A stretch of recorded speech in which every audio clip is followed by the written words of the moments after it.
concebido de una manera sobrenatural, no solo porque fue concebido del Espíritu de Dios, sino porque hay una prueba tangible de esa concepción.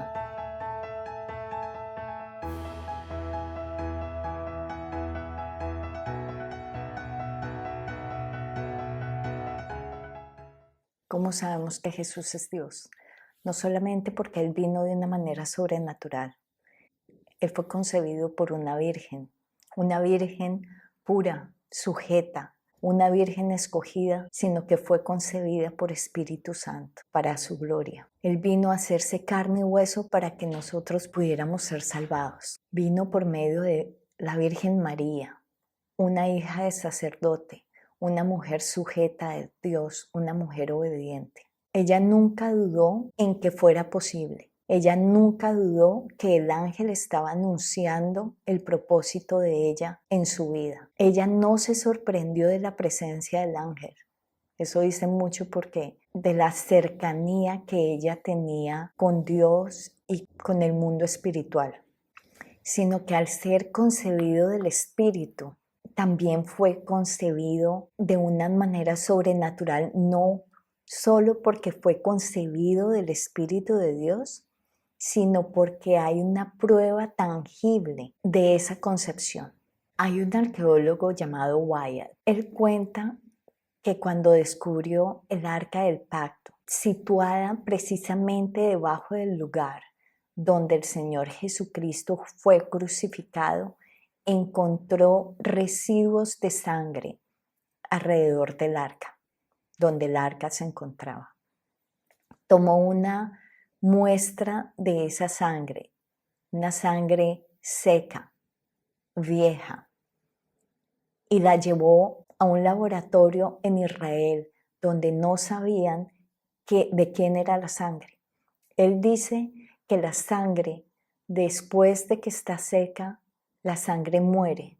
Se pueden, por medio de diferentes, se puede sacar ciertas informaciones, pero no es una sangre que reviva.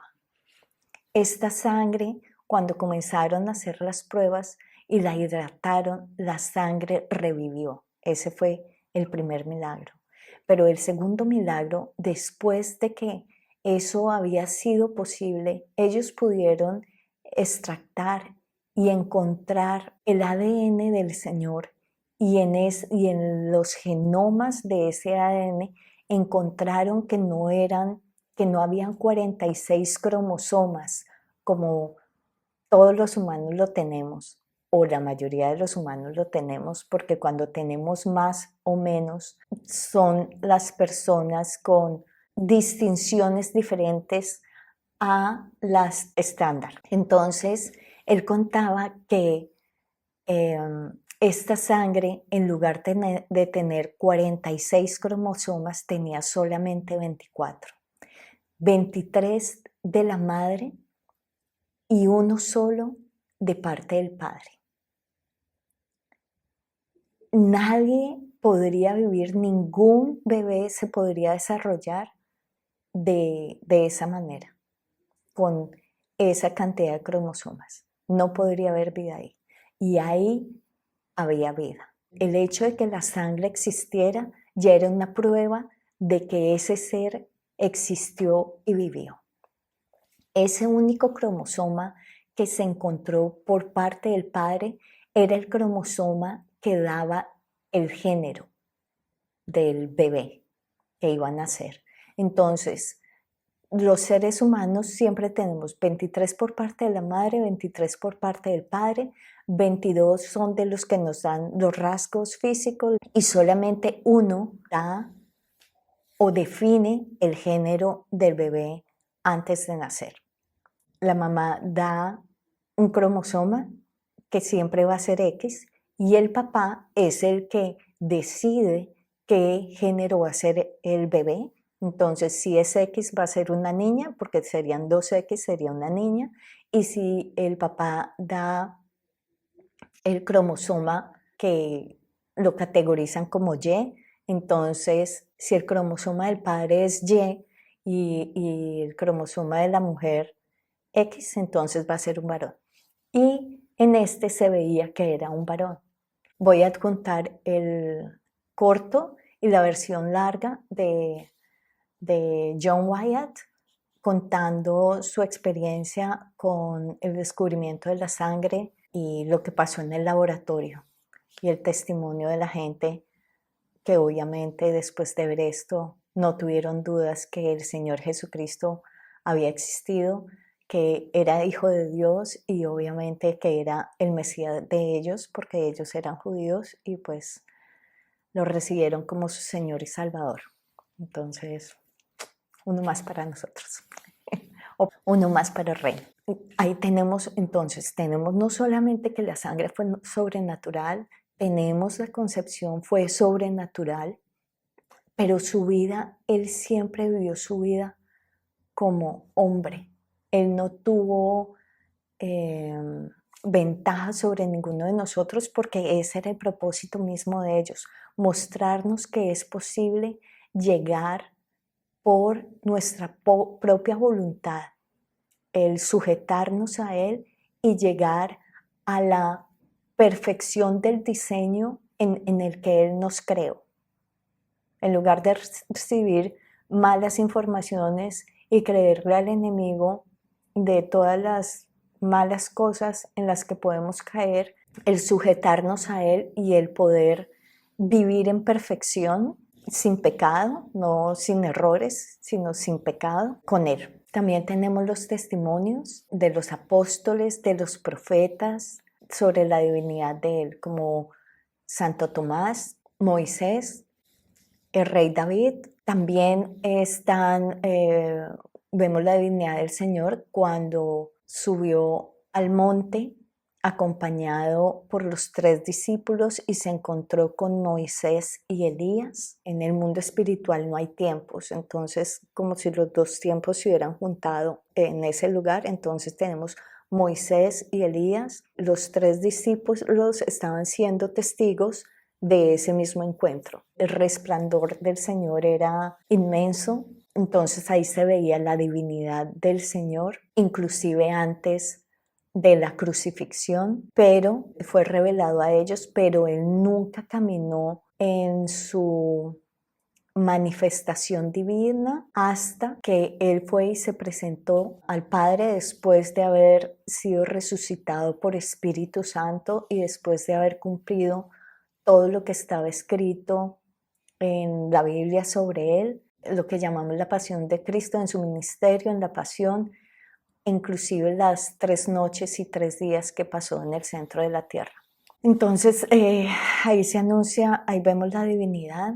Después de eso los apóstoles testifican continuamente sobre su divinidad, sobre su omnipresencia, sobre su omnisciencia, sobre todos los aspectos de Dios en Él.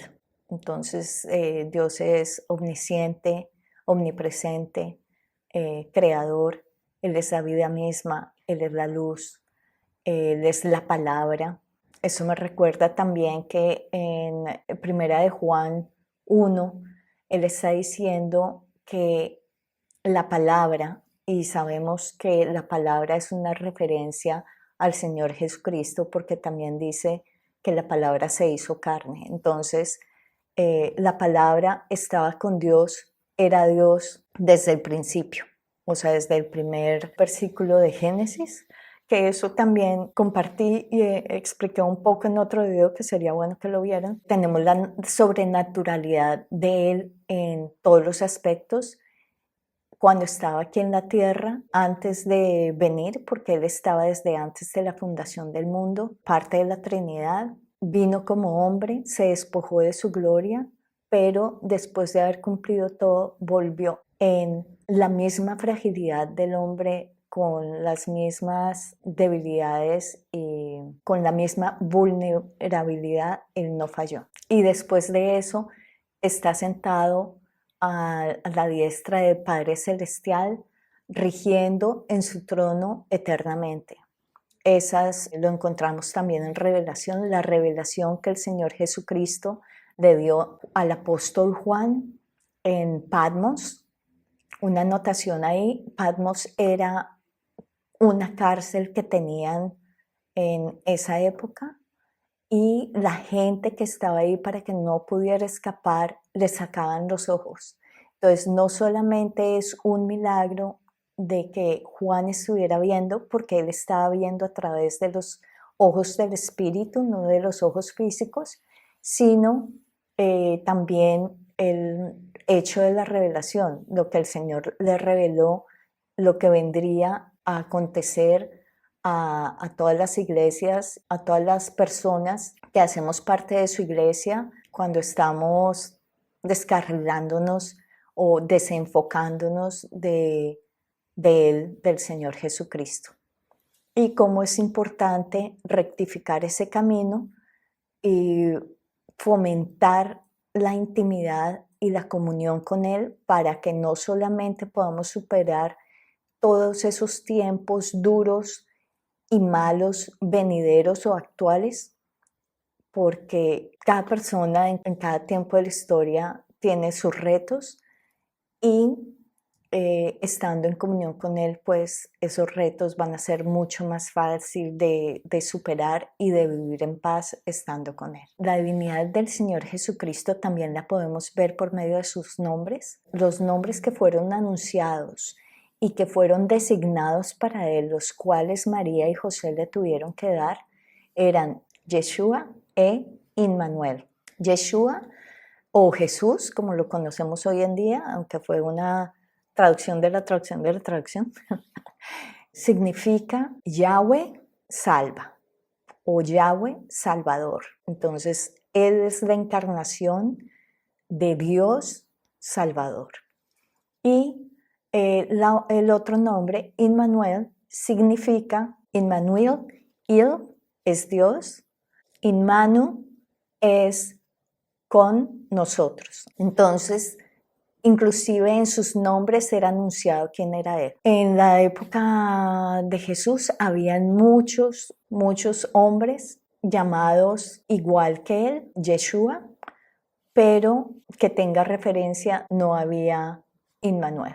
Su nombre carga todo el poder. En la Biblia está que a través de su nombre nosotros podemos traer a la tierra sus obras y su reino. Es a través de la autoridad y el poder que carga su nombre.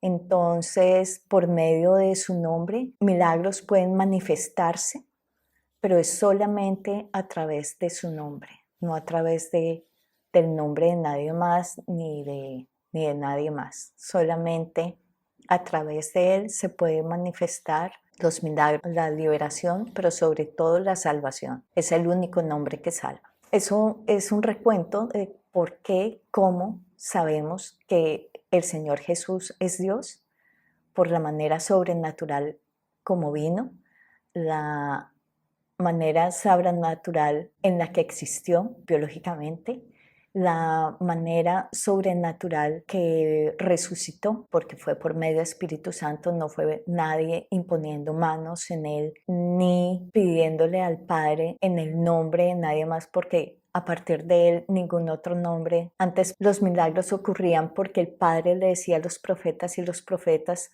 por obediencia iban y lo hacían, pero no había un nombre que tuviera el poder y la autoridad para que cualquier persona en fe pudiera llamar y pudiera traer esa realidad espiritual a la tierra. Y la divinidad de quién es Él en el poder, la sobrenaturalidad de la autoridad y del poder de su nombre en la eternidad. Espero que esto sirva para que tú también sepas en ti que el Señor Jesucristo es Dios, que lo recibas en tu corazón, que ejercites tu fe para que podamos traer el reino de Dios acá a la tierra, para su gloria, para que sea testimonio hacia los demás de la realidad y de la verdad que es Él.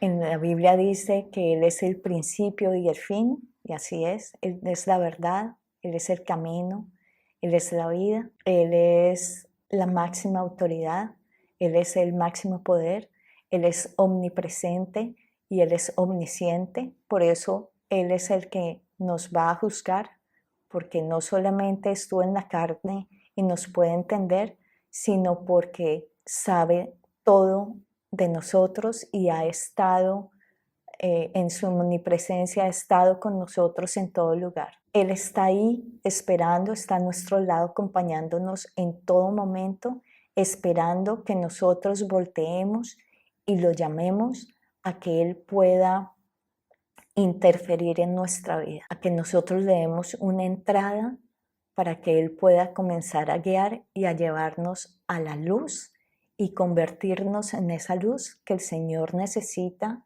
en estos tiempos de oscuridad. Estos son algunos de los guardaditos de Dios. Espero que haya sido de bendición y confiando en Dios, nos vemos pronto. Chao.